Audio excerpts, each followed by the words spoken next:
Welcome to Centerline Workshop with Peter Gray. Kay is riding Preliminary A. So for the entrance, she could be straighter, the head more still, the nose is going left and right, but she was supple in the turn, but the connection issues leave us with a 6.5. 10-meter circle, left, nicely balanced, could be slightly more engaged, score is 7. Halt at X. If this was a training test or a novice test and we could go through a walk, I would give that an 8. But we had too many walk steps going in and out of the halt, so 7 is as high as I could go, even though the halt was good. 10-meter circle to the right.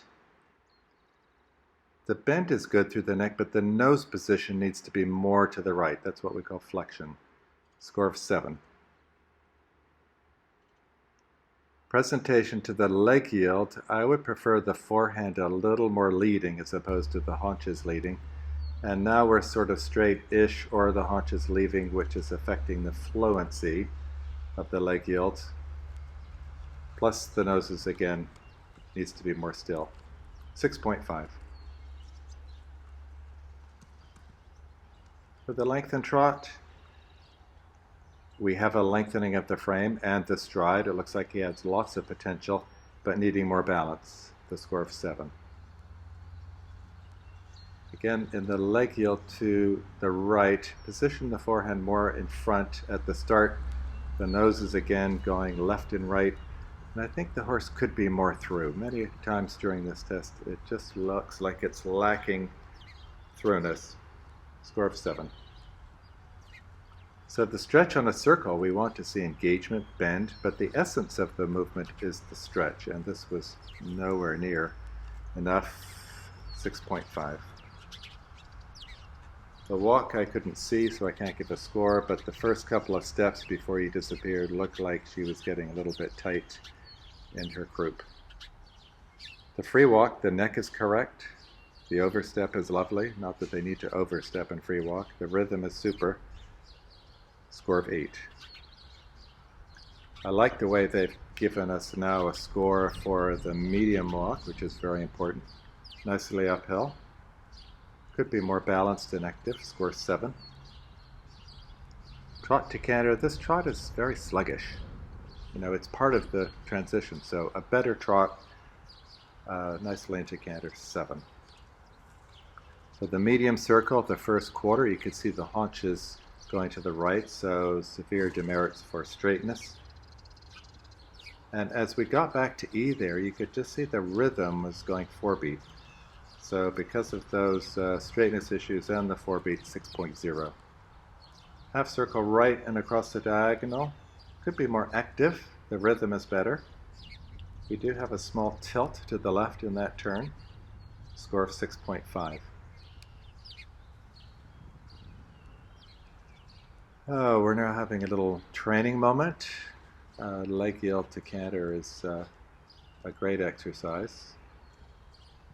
Just don't do it in the judge unless she asks you for it. So, compared to the other trot to canter, this is a more lively trot. I like that better. More prompt into canter, more crisp, and the head was nodding up and down the first couple of steps, and that's a sign that we're lacking throughness. Score of 7. For the medium canter, straight, the rhythm was good, nice ground cover, score of 8. Back to the working canter, again it's gone a little bit up and down. Keep this more active if you want a better score. The score is 7.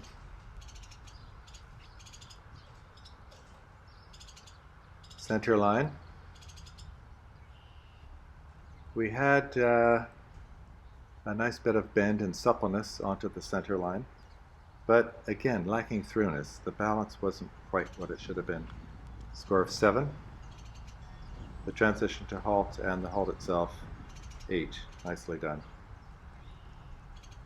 For the collective marks, the gaits, I was probably trending on a 7.5, but the rhythm of the right lead canter brings that down to a 7. Impulsion, Uh, it's a supple horse. Left and right, it looks nicely supple. I was working on a 7 for that, but the lack of engagement and activity, I'll bring that down to a 6.5. Submission, very obedient horse. Really nice partnership with the rider. But the lack of thoroughness brings me down to 7.5. And rider, lovely rider, very correct in balance with the horse. Score of 8. Thank you.